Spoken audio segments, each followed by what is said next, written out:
Welcome to my vlog YouTube channel, Kadeliver Vlog.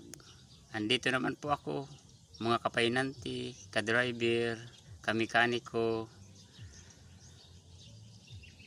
katrabaho.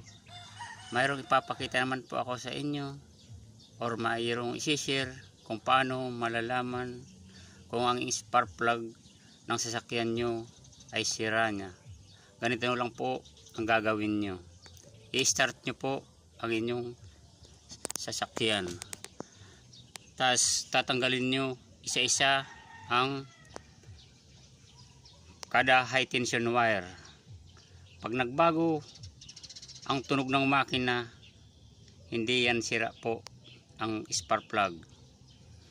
Pag hindi nagbago ang tunog ng makina, gustong sabihin yun po ang sira na spark plug pag hindi nagbago ang makina.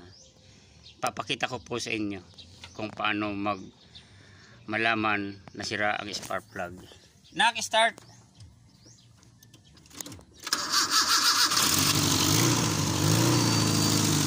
Ganito lang po yan mga kabiyahero, para madaling malaman kung sira ang spark plug. Oh, huwag mo revolusyon. Ganito po yan. Magbabago po ang tunog niyan. Kasi number 1, kailangan po pag natanggal kayo ng spark plug, mayroong takip ang kamay niya kasi ang lakas ng kuryente niya. Ito po.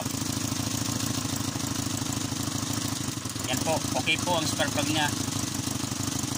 Nagbago po ang tunog niya. Ito po, pangalawang spark plug.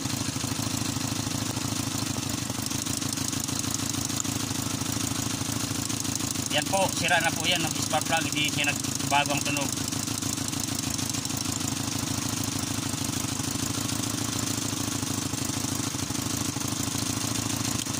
Yan po, maganda pa ang spark plug niya.